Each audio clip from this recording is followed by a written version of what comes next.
चक्रपाणी।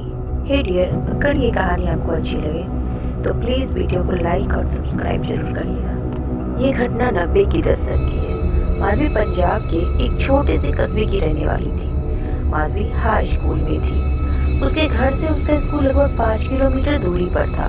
उसके पिताजी ने उसे कुछ दिन पहले ही एक नई साइकिल ला कर दी थी। माधवी अपने दोस्त अंजू के साथ खेतों से होते हुए स्कूल चली जाती थी। उन्हीं खेतों में एक पुराना घर बना हुआ था। माधवी को सदैव उस घर की सीढ़ियों पर एक औरत बैठी हुई दिखाई देती थी, जो उन दोनों को आते और जाते देखती रहती थी। एक दिन माधवी अपनी दोस्त अंजू से बोली, जब भी हम दोनों इस घर के समीप से गुजरते हैं तो अपनी साइकिल की गति तेज क्यों कर देती है? तभी अंजू कहती है, बातें मत कर माधवी, जल्दी जल्दी साइकिल चला। तभी माधवी कहती है, वही बात तो मैं तुमसे पूछना चाह रही हूँ, आखिर तू इस घर से इतना डरती क्यों है? अरे मैं नहीं, बल्कि इस घर से तो पूरा गांव डरता है। तभी माधवी ने कहा, क्या तुमने उस घर में बनी उस सीढ़ियों पर बैठी उस औरत को नहीं देखा, जो हम दोनों को आते और जाते देखते रहती है? मुझे तो उस औरत पे बड़ी दया आती है। तुम तो बेवजह ही इतना डरती हो। अंजू ने कहा, मेरे माँ और बाबूजी ने भी मना किया हुआ है इस घर के पास रुकने के लिए, और जब मैंने इस बारे में उनसे पूछा तो वो हमेशा की तरह उन्होंने मुझे डांट दिया और कहा, भूल से भी उस घर के पास मत रुक जाना। वो कहते हैं घर में जो औरत रहती है ना, गलती से उससे कभी बात मत करना। तभी माधवी ने कहा, लेकिन ऐसा क्यों? उस पर अंजू कहती है, बोला ना मैंने, वो लोग मुझे डांट देते हैं। उस शाम माधवी अपने पिता अर्जुन से बोली, पिताजी एक बात बोलूं, आप मुझे डांटोगे तो नहीं? अर्जुन कहता है, भला मैं तुम्हें क्यों डांटूंगा? पिताजी, खेत के पास जो पुराना सा मकान बना हुआ है, उसकी सीढ़ियों पे मुझे एक औरत हमेशा ही बैठी हुई दिखाई देती है, जो मुझे और मेरी सहेली को स्कूल से आते और जाते देखा करती है। गांव के लोग उस औरत से इतना क्यों डरते हैं?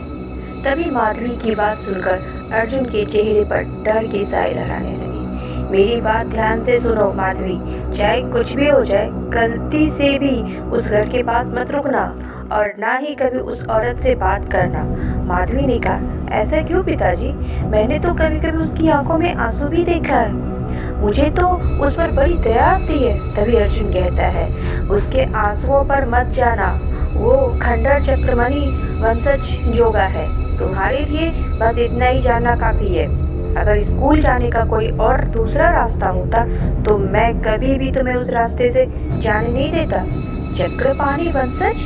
मैं कुछ समझी नहीं पिताजी। कहते हैं कि बहुत सालों पहले उस घर में एक डायन रहा करती थी, जिसका नाम था चक्रमणि। जो औरत तुम्हें सीढ़ियों के पास बैठी हुई दिखाई देती है, वो उसी चक्रपाणी वंशज की है। ये डायन खूनी प्रेत आत्माओं के साथ संबंध बनाती है। पुत्र नहीं होता, केवल पुत्रियां होती है, और वो भी डायन ही होती है। बड़ी होने तक वो किसी को नजर ही नहीं आती, और बड़ी हो जाने के बाद सबसे पहले वो अपनी माँ को ही मार कर खा जाती है। माधवी अपने पिता की बात सुनकर चुप हो जाती है, मगर सच तो ये था कि माधवी को इन बातों पर विश्वास नहीं करती थी। अगले दिन माधवी की दोस्त अंजू की शहर में रहने वाली चाची का अचानक देहांत हो गया। जाने से पहले अंजू माधवी के घर जाती है और कहती है, माधवी मैं कुछ दिन तक स्कूल नहीं जा पाऊंगी, मैं माँ और पिताजी के साथ शहर जा रही हूँ, मेरी चाची का देहांत हो गया है। तभी माधवी कहती है, ये तो बहुत बुरा हुआ, तो क्या मुझे कुछ दिन तक अकेले स्कूल जाना पड़ेगा? तभी अंजू कहती, मजबूरी है माधवी, लेकिन मेरा शहर जाना बहुत ज़रूरी है। पर मैं तो यहाँ पर सिर्फ इसलिए आई थी, ये बताने के लिए कि तुम गलती से भी उस औरत के पास मत बात कर लेना। माधवी कहती, अच्छा तो तुम ये कहने के लिए आई थी मेरे पास? अंजू कहती, हाँ, क्योंकि मुझे पता है कि तुम उस औरत से बिना बात किए नहीं रह पाओगी। माधवी, एक बात याद रखना, हमारे माता पिता अगर किसी काम के लिए हमें मना करते हैं ना, तो उसमें हमारी ही भलाई छुपी हुई होती है। अगले दिन माधवी अकेले स्कूल जाने लगी। स्कूल जाते वक्त उसकी नज़र उस मकान की सीढ़ियों पर पड़ी, जो कि आज खाली थी। माधवी मन ही मन कहती है, अजीब बात है, आज पहली बार ऐसा हुआ कि सीढ़ियों पर वो औरत दिखाई नहीं दे रही है। पता नहीं बेचारी सही होगी भी या नहीं। ऐसा तो नहीं कि वो बीमार हो गई हो। मैंने तो सुना है कि वो अकेले ही रहती है। माधवी ने अपनी साइकिल ठीक उसी के घर की सीढ़ियों के सामने रोक दी और वो इधर उधर देखने लगी। तभी माधवी के कानों में पीछे से किसी लड़की की आवाज़ टकराई। वो पूरी तरह से चौंक गई। उसने जब पलट कर देखा तो सामने एक लड़की उसकी ओर मुस्कुराकर देख रही थी। वो लड़की देखने में बहुत सुंदर थी। उसके बाल खुले थे। माधवी उसकी ओर घूरने लगी। तुम मुझे ऐसे क्यों घूर रही हो, जैसे कि तुमने कोई भूत देख लिया हो? तभी माधवी ने कहा, इससे मैंने आपको कभी नहीं देखा। कौन है आप? तभी उस लड़की ने कहा, मेरा नाम कामिनी है, मैं इसी घर में रहती हूँ। माधवी कहती है, लेकिन मैंने तो आपको कभी नहीं देखा। मुझे तो यहाँ पर एक औरत बैठी हुई दिखाई देती है जो आज दिखाई नहीं दे रही है। तभी कामिनी ने कहा, तुम जिस औरत के बारे में बात कर रही हो वो औरत मेरी माँ है। कुछ दिन के लिए वो बाहर गई है। तभी अचानक से माधवी को कुछ और याद आया और वो कामिनी से कहती, वैसे ही आप कौन से स्कूल में पढ़ती हैं? माधवी कामिनी से कुछ और पूछ पाती कि तभी कामिनी चीखती हुई बोली, सुनो, क्या तुम अपनी साइकिल पर बिठाकर कुछ दूर घुमा सकती हो? माधवी ने कहा, हाँ, लेकिन मैं तो स्कूल जा रही हूँ। अगर स्कूल में मैं लेट हो गई तो टीचर से डांट पड़ेगी। कामिनी कहती है, कोई बात नहीं, तुम मुझे थोड़ी देर आगे छोड़ देना, मैं यहाँ से पैदल आ जाऊंगी। उसकी मासूमियत माधवी को बहुत पसंद है। माधवी ने उसे अपनी साइकिल पर बिठा लिया और उस दिन के बाद दोनों की दोस्ती शुरू हो गई। माधवी रोज स्कूल जाते वक्त कामिनी को अपनी साइकिल के आगे बिठा लेती। कामिनी साइकिल पर कुछ ही देर बैठती थी और एक घने पेड़ के पास इशारा करके उतर जाती थी। माधवी कामिनी को अपने स्कूल ले जाकर अपने स्कूल की सहेलियों से मिलवाना चाहती थी, मगर कामिनी उस घने पेड़ से आगे कभी नहीं जाती। स्कूल से आते वक्त माधवी कामिनी को उस पेड़ के पास मिल जाती। माधवी कामिनी से कहती है, कभी कभी मुझे लगता है कामिनी कि तुम सुबह से इसी पेड़ के पास बैठी रहती हो, घर वापस ही नहीं जाती।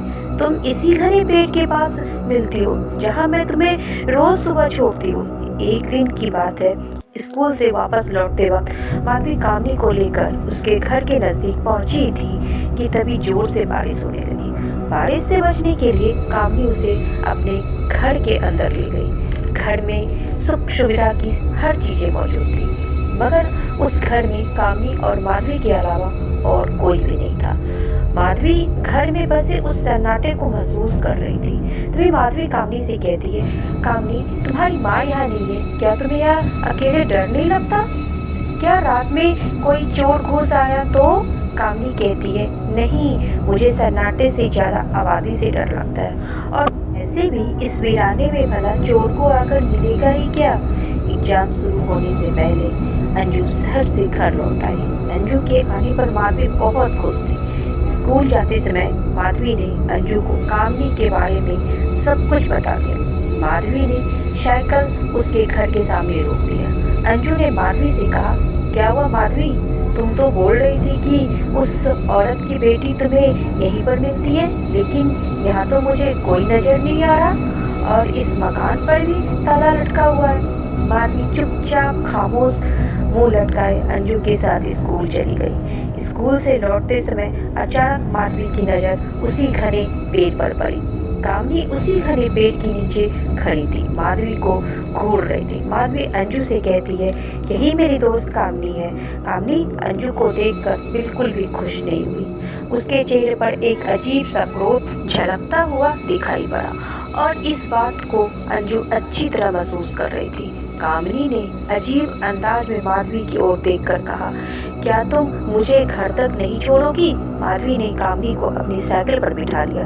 कुछ ही देर में कामिनी का घर आ गया और कामिनी साइकिल चढ़कर चुपचाप घर चली गई। तभी अचानक जोर से माधवी अंजू से कहती है, बारिश रुकने तक हम कामिनी के घर रुक जाते हैं, वरना हम दोनों भीग जाएंगे और बीमार भी पड़ जाएंगे और एग्जाम सर पर है। तभी अंजू कहती है, मुझे कुछ अजीब सा लग रहा है माधवी, मैं नहीं जाऊंगी।